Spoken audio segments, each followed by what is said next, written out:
লক্ষ্মীর ভান্ডার প্রকল্পের উপভোক্তাদের জন্য বড় ঘোষণা। কথা রাখলেন নতুন মুখ্যমন্ত্রী শুভেন্দু অধিকারী মহাশয়। পশ্চিমবঙ্গে চালু হচ্ছে অন্নপূর্ণা ভান্ডার, রাজ্যবাসীর জন্য বড়সড় উপহার।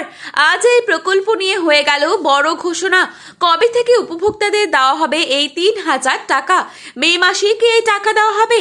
এ নিয়ে এসেছে গুরুত্বপূর্ণ তথ্য। পাশাপাশি মহিলাদের জন্য এই নিয়ে আরো কয়েকটি বিশেষ আপডেট। এই টাকা পেতে কি নতুন করে আবার আবেদন করতে হবে? যারা লক্ষ্মীর ভান্ডার প্রকল্পের টাকা পাচ্ছিলেন তারা কি আবার এমনিতেই এই টাকা পাবেন, কিংবা যাদের এখনো নাম তোলা নেই তাদেরকে এখন কি করতে হবে? কবে নাগাদ এই টাকা উপভোক্তাদের ব্যাংক অ্যাকাউন্টে আসবে? আর এই গুরুত্বপূর্ণ তথ্য জানানোর জন্যই আজকের এই ভিডিওটি অবশ্যই শেষ পর্যন্ত দেখবেন। তার আগে বলে রাখি, আপনাদের জন্যই কিন্তু প্রতিদিন আমরা এইরকম গুরুত্বপূর্ণ ভিডিওর আপডেট নিয়ে আসব।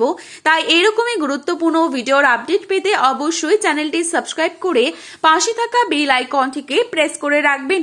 মুখ্যমন্ত্রী হয়ে কথা রাখলেন শুভেন্দু অধিকারী। এখন থেকে প্রতি মাসে কিন্তু মা বোনেরা পেয়ে যাবেন নিজেদের ব্যাংক অ্যাকাউন্টে ৩,০০০ টাকা করে। লক্ষ্মীর ভান্ডার প্রকল্প বন্ধ করে চালু হবে খুব শীঘ্রই অন্নপূর্ণা যোজনা। যারা লক্ষ্মীর ভান্ডার প্রকল্পে ১,৫০০ টাকা করে পাচ্ছিলেন তারা কিন্তু এবার অতিরিক্ত আরো ১,৫০০ টাকা পেয়ে যাবেন। ১১ই মে সোমবার নতুন মন্ত্রিসভার বৈঠক হয়ে যায়। তারপরে কিন্তু শুভেন্দু অধিকারী মহাশয় ঘোষণা করে দেন রাজ্যে চালু হচ্ছে অন্নপূর্ণা যোজনা। এই ক্ষেত্রে এক কথায় বলা যায়, কিছু কিছু মহিলাদেরকে আবেদন করতে হবে এবং কিছু কিছু মহিলাদেরকে আবেদন করতে হবে না। তাহলে কাদের আবেদন করতে হবে? যারা কিনা নিয়মিত লক্ষ্মীর ভান্ডার প্রকল্পের টাকা নিজেদের ব্যাংক অ্যাকাউন্টে প্রতি মাসে পাচ্ছিলেন তাদের কিন্তু কোনোভাবেই আবেদন করতে হবে না। তাদের সমস্ত তথ্যই কিন্তু নবান্নে মজুদ রয়েছে। আপনাদের আগের ব্যাংক অ্যাকাউন্টে যেসব তথ্য আছে তা কিন্তু স্থানান্তরিত করা হবে অন্নপূর্ণা যোজনায়।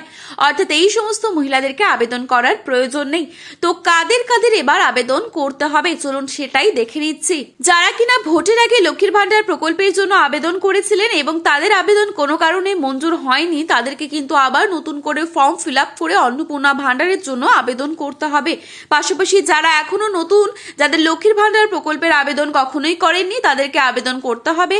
আবার এমনও কিছু মহিলা রয়েছেন যারা কিনা আগে লক্ষ্মীর ভান্ডার টাকা পেতেন কিন্তু কয়েক মাস ধরে পাচ্ছিলেন না, তাদেরকেও কিন্তু আবার নতুন করে অন্নপূর্ণা ভান্ডার প্রকল্পের জন্য আবেদন করতে হবে।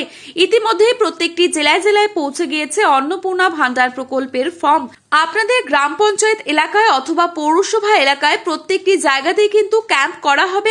আর যেখানে আপনারা ফর্ম তুলে ফর্ম ফিল আপ করে জমা দেওয়ার মাধ্যমে নিজেদের অ্যাকাউন্টে নিয়ে যেতে পারবেন প্রতি মাসে ৩,০০০ টাকা করে। সব থেকে বড় সুখবর আপনাদেরকে জানিয়ে রাখি, মে মাসে কিন্তু অনেকেই পেয়ে যাবেন ৩,০০০ টাকা করে।